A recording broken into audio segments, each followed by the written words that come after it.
जय हिंद दोस्तों, the KP education में आप सभी का स्वागत है। दोस्तों हम लोग डिस्कस करेंगे एनटीपीसी सीबीटी 1 में पूछे गए 2021 में जितने भी जीके जीएस का सवाल है सभी का हम लोग डिस्कस करेंगे।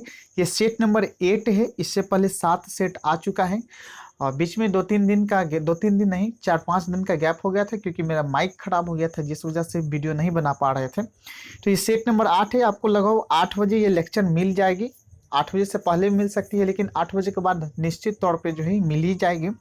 इसमें 32 सेट ये बुक से हम लोग डिस्कस कर रहे हैं, जो कि रुक्मिनी पब्लिकेशन का बुक है, यानी कि प्लेटफॉर्म का बुक है। इसमें 32 सेट दिया हुआ है और ये सेट नंबर 8 है। तो चलिए वीडियो की शुरुआत करते हैं।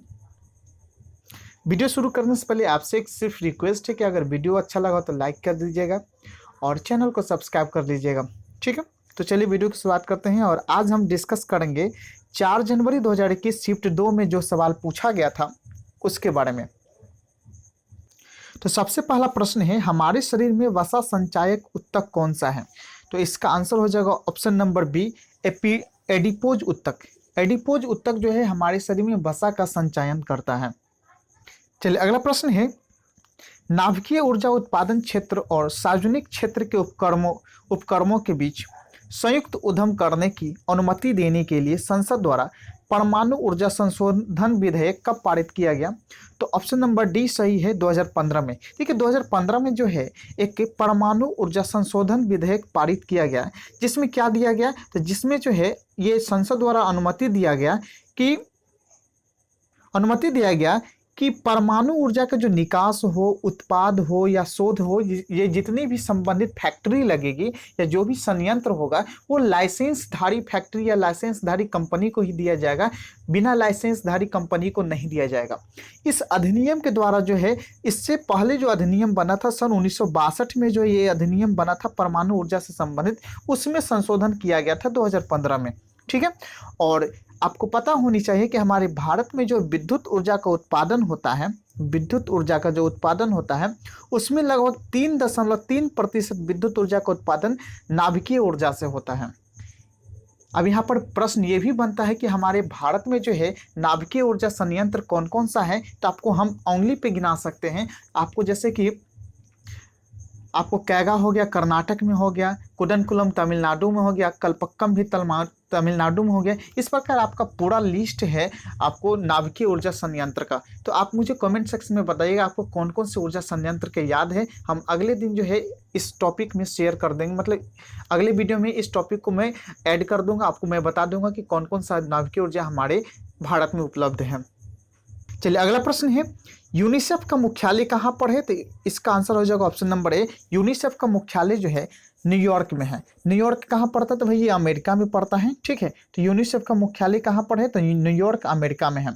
अब बात करते हैं कि यूनिसेफ की स्थापना कब हुआ था। तो यूनिसेफ की स्थापना जो है 11 दिसंबर जो है 11 दिसंबर 1946 यानी कि 1946 ईस्वी में जो है यूनिसेफ की स्थापना हुआ था। यूनिसेफ का फुल फॉर्म क्या है? तो यूनिसेफ का फुल फॉर्म है United nation international children emergency fund.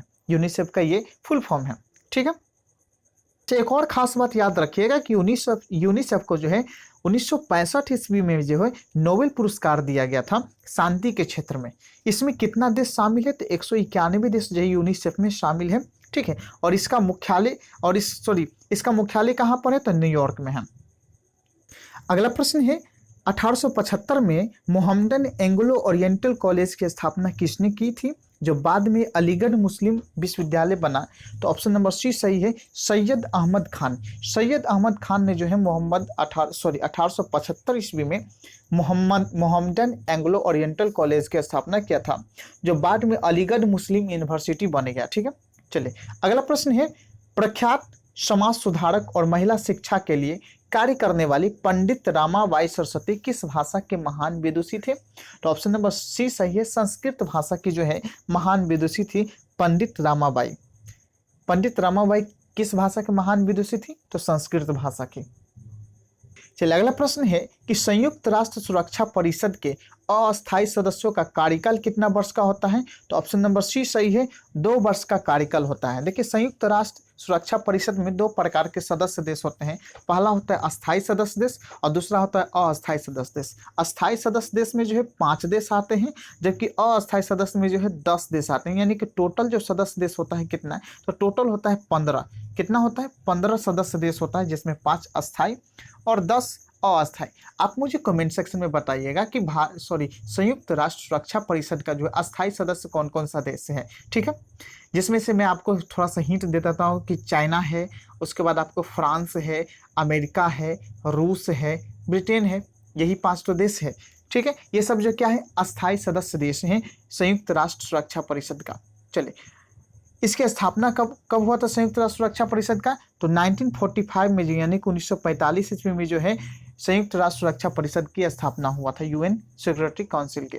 तो आप मुझे कमेंट सेक्शन में ये भी जरूर बताइएगा कि कौन कौन सा अस्थायी सदस्य है। मैं एक बार बता ही दिया हूँ, फिर से भी लिख कर बताइएगा। अगला प्रश्न है, वर्तमान में संविधान की 8वीं अनुसूची में कितनी भाषाएं सम्मिलित है? तो ऑप्शन नंबर सी सही है, 22 भाषा सम्मिलित है वर्तमान में। ठीक है, संविधान की 8वीं अनुसूची में। यहाँ से 2 प्रश्न बन सकता है कि भाई संविधान की 8वीं अनुसूची किससे संबंधित है? तो भाषा से संबंधित है। और ये इसमें जो है कितनी भाषा सम्मिलित है? तो 22 भाषा सम्मिलित है। अच्छा, 2003 में जो है 92 संविधान संशोधन हुआ था 2003 ईस्वी में, जिसमें बोडो, संथाली, मैथिली और डोंगरी भाषा को 8वीं भाषा में जोड़ा गया था। कौन कौन? तो बोडो, संथाली, मैथिली, डोंगरी भाषा को जो 8वीं अनुसूची में जोड़ा गया था, 2003 में ये संशोधन हुआ था। ठीक है, याद रखिएगा, तभी से जो है ये 22 भाषा हो गया है। चलिए, अगला प्रश्न है, दिल्ली का जामा मस्जिद का निर्माण किस वर्ष में पूरा हुआ? तो ऑप्शन नंबर सी सही है, 1656 ईस्वी में। 1656 ईस्वी में जो है दिल्ली का जामा मस्जिद का निर्माण पूरा हुआ था। चलिए, अगला प्रश्न है, नवंबर 2020 तक प्राप्त जानकारी के अनुसार भारत में कितने परिचालित नाभिकीय ऊर्जा रिएक्टर है? तो ऑप्शन नंबर डी सही है, 22। तो भारत में जो है नवंबर 2020 तक 22 ऊर्जा रिएक्टर, यानी कि परिचालित ऊर्जा रिएक्टर है 22 को। अच्छा, भारत का पहला ऊर्जा रिएक्टर कौन था? तो अप्सरा था। कौन था? अप्सरा। भारत का पहला ऊर्जा रिएक्टर कौन था? तो अप्सरा था। ठीक है, ये याद रखिएगा। चलिए, अगला प्रश्न है, भारतीय रिजर्व बैंक की स्थापना कब की गई थी? तो 1 अप्रैल 1935 ईस्वी को। देखिए 1934 ईस्वी में एक आरबीआई एक्ट आया था। कब? तो 1934 ईस्वी में एक आरबीआई एक्ट आया था, और इसकी स्थापना जो है कब किया गया? तो 1 अप्रैल 1935 ईस्वी में। ठीक है, यहाँ पर देखिए मुझसे एक प्रश्न पूछ दिया गया था एमटीएस में कि भाई जो आरबीआई की स्थापना हुआ था 1 अप्रैल 1935 ईस्वी में, वो कितने रुपए के साथ हुआ था? तो याद रखिएगा, 5 करोड़ रुपए के साथ। कितने रुपए के साथ? 5 करोड़ रुपए के साथ जो है भारतीय रिजर्व बैंक की स्थापना किया गया था। अगला प्रश्न है, 2011 के जनगणना के अनुसार भारत का लिंगानुपात क्या था? तो ऑप्शन नंबर बी सही है, 343। 2011 के जनगणना के अनुसार जो है भारत का लिंगानुपात 343 था। अच्छा, शिशु लिंगानुपात कितना था? तो देखिए पुरुष लिंगानुपात एडल्ट में, वयस्क मनुष्य में लिंगानुपात था। शिशु लिंगानुपात जो है 919 था। कितना था? 919 था शिशु लिंगानुपात। एक और प्रश्न याद रखिएगा कि 2011 में जो जनगणना हुआ था वो कैवी जनगणना थी? तो 15वीं जनगणना थी। और 2021 में जो जनगणना होगा वो कैवी जनगणना होगी? तो 16वीं जनगणना होगी, क्योंकि जनगणना जो है पूरे 10 वर्ष पर एक बार होता है। अच्छा, अगला प्रश्न है, राजभाषा अधिनियम की धारा 3 के माध्यम से संघ के राजकीय कार्यों के लिए अंग्रेजी भाषा के निरंतर इस्तेमाल को किस वर्ष लागू किया गया था? तो 1965 ईस्वी में। कब लागू किया गया था? तो 1965 ईस्वी में जो है अंग्रेजी के इस्तेमाल को निरंतर इस्तेमाल के लिए जो है लागू किया गया था। देखिए ये जो है 1963 में जो एक नियम आया था कि भाई हिंदी को जो महत्ता दिया जाना चाहिए, क्योंकि हमारा भाषा जो भारत की भाषा है, अधिकतर आदमी हिंदी बोलती है, इसलिए जो है हिंदी को महत्ता दिया जाना चाहिए। ये एक अधिनियम आया था। तो फिर उसी प्रकार जो है 1965 में अधिनियम आया कि भाई जो भी सरकारी कार्यालय होगा, संसद होगा, जितने भी सरकारी सब कार्यालय होगा, वहाँ पर हिंदी के साथ साथ अंग्रेजी दोनों भाषाएं बोली जाएगी। जिस भाषा में लोग कंफर्टेबल होंगे उस भाषा का इस्तेमाल करेंगे। ठीक है, उसके बाद जो है यहाँ पर 2-3 प्रश्न और बनता है कि भाई हमारा जो कौन सा अनुच्छेद कहाँ से कहाँ तक अनुच्छेद भाषा से संबंधित है? तो भाग 17 याद रखिएगा, भाग 17 का अनुच्छेद 343 से अनुच्छेद 351 जो है भाषा से संबंधित है। याद रखिएगा, भाग 17 के, हमारे संविधान के भाग 17 के अनुच्छेद 343 से 351 भाषा से संबंधित है। और एक इम्पोर्टेंट बात और याद रखिएगा कि अनुच्छेद 343 जो है हिंदी भाषा से संबंधित है। यहाँ पर हिंदी भाषा का उल्लेख किया गया है। आपसे क्वेश्चन पूछ दिया जाएगा कि हिंदी भाषा का उल्लेख हमारे संविधान के किस अनुच्छेद में किया गया है, तो 343 में। और कहाँ से कहाँ तक भाषा से संबंधित है, 343 से लेकर 351 तक। और किस भाग में आता है, तो अनुच्छेद भाग 17 में आता है। अगला प्रश्न है, भारतीय अंतर्देशीय जलमार्ग प्राधिकरण के अनुसार भारत के नौगम्य अंतर्देशीय जलमार्गों की कुल लगभग लंबाई कितनी है, तो ऑप्शन नंबर डी सही है, 14,500 किलोमीटर इसकी लंबाई है। चलिए नेक्स्ट प्रश्न है, टेलीकॉम क्षेत्र में आईएसपी का पूर्ण रूप क्या है, तो ऑप्शन नंबर सी सही है, इंटरनेट सर्विस प्रोवाइडर जो है आईएसपी का पूर्ण रूप है। अगला प्रश्न है, इनमें से किसे 9 डॉट्स अवार्ड 2019 से सम्मानित किया गया था, तो ऑप्शन नंबर ए सही है, एनी जैडी को। एनी जैडी को जो है 9 डॉट्स अवार्ड 2019 से सम्मानित किया गया था। अगला प्रश्न है, सामर झील कहाँ स्थित है, तो ऑप्शन नंबर सी सही है, राजस्थान में स्थित है। राजस्थान में जो सामर झील स्थित है। और सामर झील को ही जो है याद रखिएगा मेरे दोस्तों, सामर झील को ही नमकीन, भारत का सबसे नमकीन झील जो है सामर झील ही है। अगर आपसे क्वेश्चन पूछा जाए कि भारत का सबसे नमकीन झील कौन है, तो सामर झील है, ठीक है। और भारत में सबसे बड़ी मीठे पानी की झील कौन सी है, तो बुलर झील जम्मू कश्मीर में है, ठीक है, ये याद रखिएगा। अगला प्रश्न है, वर्णनात्मक इतिहास की पुस्तक इंडिया आफ्टर गांधी किसने लिखी थी, तो ऑप्शन नंबर सी सही है, रामचंद्र गुहा। रामचंद्र गुहा द्वारा जो है इंडिया आफ्टर गांधी लिखा गया था। अगला प्रश्न है, न्यूटन के गति का प्रथम नियम का अन्य नाम क्या है, तो ऑप्शन नंबर डी सही है, जरत का नियम का नाम से जाना जाता है न्यूटन के गति के प्रथम नियम से। और यह भी याद रखिएगा कि न्यूटन के गति के प्रथम नियम से क्या मिलता है, तो हमें बल की परिभाषा मिलता है, यह भी याद रखिएगा। बल की परिभाषा मिलता है, न्यूटन के गति के दूसरे नियम से जो है बल का समीकरण मिलता है, ठीक है। और जो है न्यूटन के गति के तीसरे नियम से जो है हमें संवेग की परिभाषा इसमें मिलता है। न्यूटन के गति के तीसरे नियम क्या बोलता है, तो प्रत्येक क्रिया के बराबर विपरीत प्रतिक्रिया होता है, न्यूटन की गति के तीसरा नियम है, ये याद रखिएगा। अच्छा, न्यूटन के गति के प्रथम नियम क्या बोलता है, तो न्यूटन के गति के प्रथम नियम ये बोलता है कि जब कोई वस्तु पे, मतलब कोई भी विरामावस्था में स्थित वस्तु पर जब तक कोई बाह्य बल कार्य न किया जाए तब तक वो अपनी स्थिति में पहले की तरह ही बना रहता है। इसी को जरत का नियम भी कहते हैं और इसी को जो है न्यूटन की गति के प्रथम नियम भी कहते हैं। अगला प्रश्न है, फतेहपुर सीकरी स्थित बुलंद दरवाजा अकबर द्वारा डैश पर अपनी विजय के प्रतीक के रूप में बनवाया गया था, तो ऑप्शन नंबर ए सही है, गुजरात पर। जब अकबर द्वारा गुजरात जीत लिया गया था तब जो है बुलंद दरवाजा बनाया गया था, कहाँ पर, तो फतेहपुर सीकरी में। कहाँ बनाया गया था, फतेहपुर सीकरी में जो है बुलंद दरवाजा बनाया गया था। अगला प्रश्न है, 2020 के अनुसार एकमात्र व्यक्ति कौन है जिन्हें भौतिक के लिए 2 बार नोबेल पुरस्कार मिला है, तो ऑप्शन नंबर सी सही है, जॉन वर्डीन को। जॉन वर्डीन को जो है भौतिकी के क्षेत्र में 2 बार नोबेल प्राइज मिला था। इससे पहले एक प्रश्न आता था कि भाई पूरे इतिहास में जो है 2 बार नोबेल पुरस्कार किसे मिला, किस वैज्ञानिक को मिला है, तो मैडम क्यूरी को माना जाता था कि 2 बार नोबेल पुरस्कार मिला है। एक बार जो है फिजिक्स के क्षेत्र में यानी कि भौतिकी के क्षेत्र में, एक बार केमिस्ट्री यानी कि रसायन शास्त्र के क्षेत्र में मिला है। लेकिन 2020 में जो है जॉन वर्डीन को जो है 2 बार ही नोबेल पुरस्कार मिला, वो भी भौतिकी के ही क्षेत्र में, यानी एक ही क्षेत्र में 2 बार नोबेल पुरस्कार मिला, ठीक है। तो ये बहुत ही ज़्यादा इंपॉर्टेंट प्रश्न बन जाता है। तो जॉन वर्डीन को भौतिकी के क्षेत्र में 2 बार नोबेल पुरस्कार मिला और मैडम क्यूरी को भी 2 बार मिला था, लेकिन एक बार भौतिकी के क्षेत्र में और एक बार रसायन शास्त्र के क्षेत्र में। चलिए अगला प्रश्न है, टैक्सोल किस पेड़ से निकाला जाता है, तो ऑप्शन नंबर डी सही है, सूची वृक्ष के पेड़ से जो है टैक्सोल निकाला जाता है। टैक्सोल सूची वृक्ष के पेड़ से निकाला जाता है और ये जो टैक्सोल का जो इस्तेमाल जो है कैंसर के इलाज के लिए किया जाता है। अगला प्रश्न है, भारत के राष्ट्रपति द्वारा लोकसभा में एंग्लो इंडियन समुदाय से कितने सदस्य मनोनीत किए जाते हैं, तो ऑप्शन नंबर डी सही है, 2 सदस्य मनोनीत किए जाते हैं। अगला प्रश्न है, भारत में पहली ब्रिटिश प्रेसिडेंसी की स्थापना कहाँ की गई थी, तो ऑप्शन नंबर बी सही है, सूरत में जो है भारत में पहले सूरत में ब्रिटिश प्रेसिडेंसी की स्थापना किया गया था। और सूरत में ही जो है 1608 ईस्वी में ब्रिटिश सरकार, मतलब ब्रिटिश कंपनी ने फैक्ट्री बैठाई थी, भारत की पहली फैक्ट्री 1608 ईस्वी में, ठीक है। चलिए अगला प्रश्न है, भारत में श्वेत क्रांति के जनक किसे माना जाता है? तो ऑप्शन नंबर सी सही है, वर्गीज कुरियन को जो है भारत में श्वेत क्रांति के जनक के रूप में माना जाता है। अच्छा, एमएस, यहाँ पर प्रश्न है एमएस स्वामीनाथन, एमएस स्वामीनाथन को किसका जनक माना जाता है? तो हरित क्रांति का जनक के रूप में एमएस स्वामीनाथन को जो जाना है, वर्गीज कुरियन को श्वेत क्रांति के जनक के रूप में और एमएस स्वामीनाथन को जो है हरित क्रांति के जनक के रूप में माना जाता है।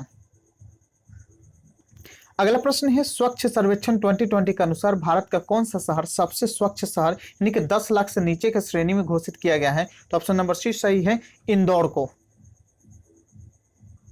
अगला प्रश्न है, फसलों के लिए निम्नलिखित में से कौन सा निकाय न्यूनतम समर्थन मूल्य की अनुशंसा करता है? तो ऑप्शन नंबर बी सही है, CACP। CACP जो है फसलों के लिए न्यूनतम समर्थन मूल्य की अनुशंसा करता है। अच्छा, CACP का फुल फॉर्म क्या है? तो इसका फुल फॉर्म है commission for agriculture cost and prices. ठीक है, ये CACP ही जो है फसलों का मूल्य निर्धारण करता है। यहाँ पर एक और प्रश्न बनता है कि नाबार्ड क्या है? तो देखिए, कृषि संबंधित लोन वगैरह जो देता है वो नाबार्ड के द्वारा दिया जाता है। जितने भी बैंक आपको कृषि संबंधित लोन देता है वो बैंक को पैसा नाबार्ड, देखिए एक दूसरे से नाबार्ड से कनेक्टेड होते हैं और नाबार्ड उसको पैसा देता है, वो बैंक आपको कृषि संबंधित लोन देता है। तो कृषि संबंधित बैंक है नाबार्ड, लेकिन जो मूल्य तय करता है कौन? तो CACP मूल्य तय करता है। इसकी स्थापना कब हुआ था? तो इसकी स्थापना जो है 1965 ईस्वी में हुआ था और इसका जब स्थापना 1965 ईस्वी में हुआ था तो इसका नाम था कृषि मूल्य आयोग के नाम से इसका स्थापना किया गया था 1965 ईस्वी में, लेकिन 1985 ईस्वी में इसका नाम बदलकर CACP कर दिया गया। ये याद रखिएगा, ठीक है, कि कृषि मूल्य आयोग की स्थापना 1965 ईस्वी में हुआ था और कृषि मूल्य आयोग की जो है नाम बदला गया था 1985 ईस्वी में। अगला प्रश्न है, संसद द्वारा निःशुल्क और अनिवार्य शिक्षा का अधिकार अधिनियम किस वर्ष पारित किया गया? तो ऑप्शन नंबर ए सही है, 2009 में जो है संसद द्वारा निःशुल्क और अनिवार्य शिक्षा का अधिकार पारित किया गया। अच्छा, 86वें संविधान संशोधन एक्ट 2002 के तहत अनुच्छेद 51A में 6 से 14 वर्ष के बच्चों को निःशुल्क शिक्षा, प्राथमिक और अनिवार्य शिक्षा दिलाना अभिभावक का मौलिक कर्तव्य यानी कि माना गया है। मतलब 51 के क में जो है 51 का ए में जो है मौलिक कर्तव्य ये तो है, सभी जानते हैं, लेकिन उसमें ये बताया गया है कि जो है 6 वर्ष से लेकर 14 वर्ष के बच्चों को निःशुल्क शिक्षा और अनिवार्य शिक्षा दिलाना, ये उनके गार्जियन को, उनके जो अभिभावक हैं उनको मौलिक कर्तव्य, उनको शिक्षा दिलाना ही पड़ेगा। अगला प्रश्न है, गांधी स्मृति एवं दर्शन समिति का गठन कब किया गया था? तो ऑप्शन नंबर डी सही है, सितंबर 1984 ईस्वी में जो है गांधी स्मृति एवं दर्शन समिति का गठन किया गया था। नेक्स्ट प्रश्न है, भारत में प्रोजेक्ट टाइगर किस वर्ष शुरू किया गया? तो ऑप्शन नंबर डी सही है, 1973 ईस्वी में जो है भारत में प्रोजेक्ट टाइगर की शुरुआत किया गया था।